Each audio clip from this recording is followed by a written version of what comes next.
The revival of the Silent Hill series since its resurfacing in 2022 has been an interesting one. From the surprisingly well-done remake of Silent Hill 2 to the fiasco that was Silent Hill Ascension, it has had its ups and downs. Ever since the Silent Hill transmission that detailed Konami's plans for the series going forward, Silent Hill F was the project I had taken the most interest in.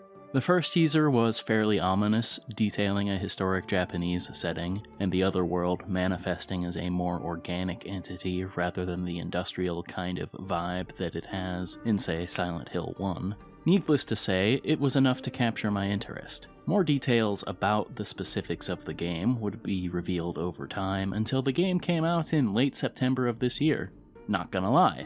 That's earlier than I was expecting it to be. All the same, the game is out now, so let's take a look to see if the first substantial, brand new project in the Silent Hill revival is a worthy step forward.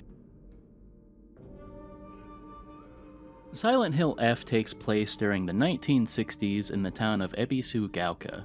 We play as Hinako Shimizu. The game begins with Hinako walking out on an argument with her parents and going to meet up with some of her friends. Shortly after finding her friends, Shu and Rinko, a mysterious fog descends upon the town, and monsters begin roaming the streets. After realizing that they are seemingly the only people left in town, Hinako and friends determine that it is probably best to try and leave town to make it to safety elsewhere. All the while, Hinako is sporadically passing out and being taken on a dangerous tour of this not at all sinister shrine by this guy in a fox mask.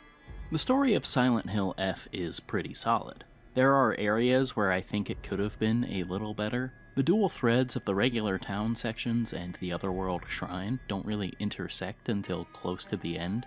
And I don't think that's inherently bad, as there were a few times where I thought the shrine segments gave us a decent bit of insight into how Hinako thinks, and where she stands with the other characters in the story. The issue I have is that there are a few too many times where the story development of a shrine section is Foxmask shows up to be enigmatic and vaguely helpful. Then Hinako wakes up, doesn't really acknowledge anything that just happened, and it's back to the town part of the story. So because the way the story passes the baton back and forth between the two settings, if the shrine has a nothing segment, it means that the pace of the town story was also brought to a screeching halt for little to no reason.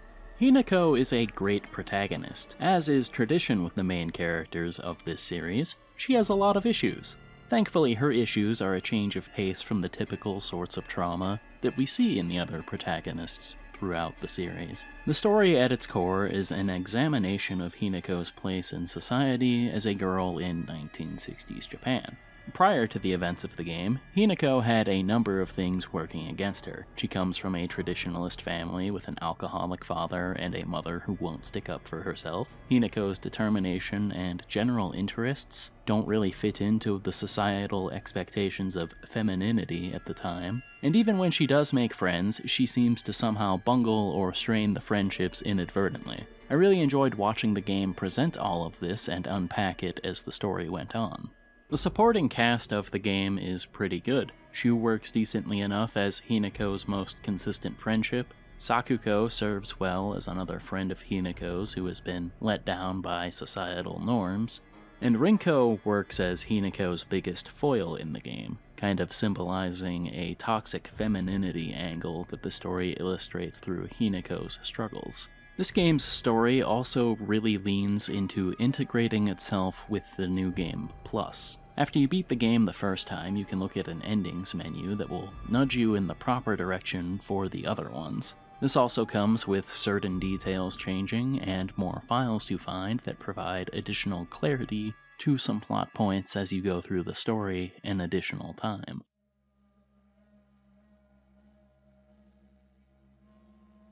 Silent Hill F is a pretty big departure from the rest of the series gameplay-wise. The big thing here is that you only get access to melee weapons. This departure is further compounded by a stamina meter and a focus attack, along with accessories that boost certain things you can do, and a way to permanently upgrade your stats. It's all fairly straightforward, and it works well enough for the setting.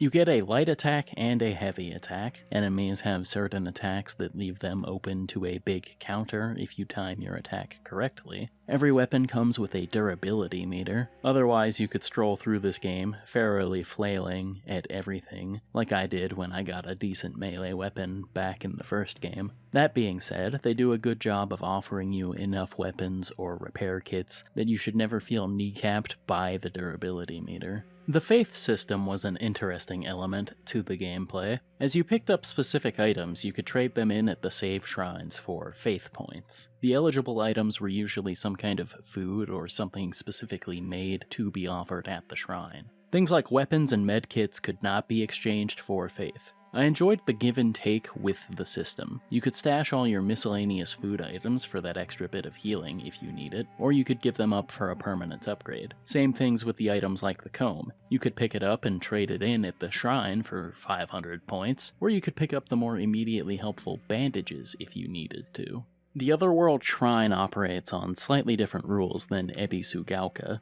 In the Dark Shrine, your weapons have infinite durability. The trade-off for this is that the enemies constantly respawn a short while after being defeated. This is probably for a couple of reasons, such as the shrine being more puzzle-leaning than the town. The shrine is also where most of the boss fights happen, and it was probably easier to give you an unbreakable weapon, rather than balance out how many pipes to drop in a boss arena.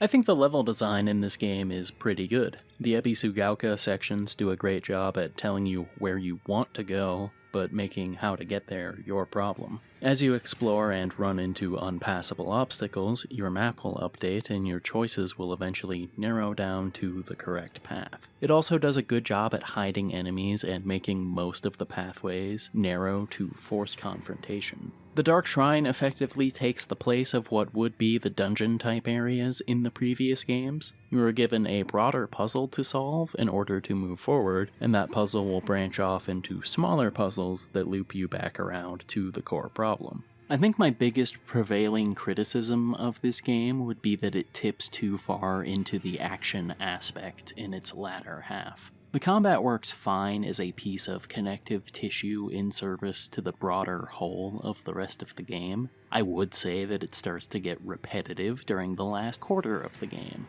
It really likes to lock you in a room and not let you out until you've killed everything. This kind of compounds with a lot of the late game being a stroll through areas you've already been to, thus de-emphasizing the exploration. To be fair, they do try to mix it up in the combat in the later stages of the game, and while it was novel, it just wasn't enough to remain engaging for the rest of the runtime.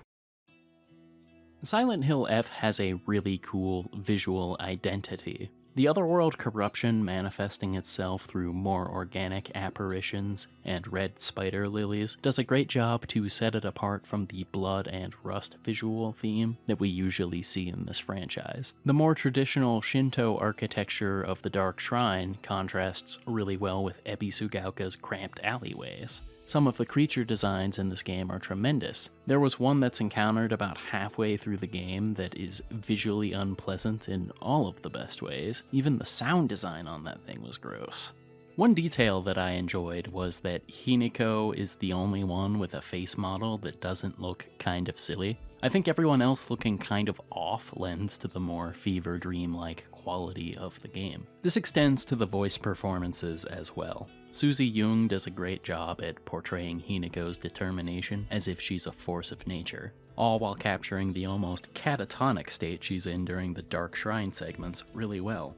The rest of the characters come off as kind of awkward in their line deliveries a lot of the time. I think this is best embodied by Foxmask, who acts like he walked right out of The Evil Within and into this game. But again, I think this added to the fever dream nature of the game for me, and when the deliveries needed to hit, they hit.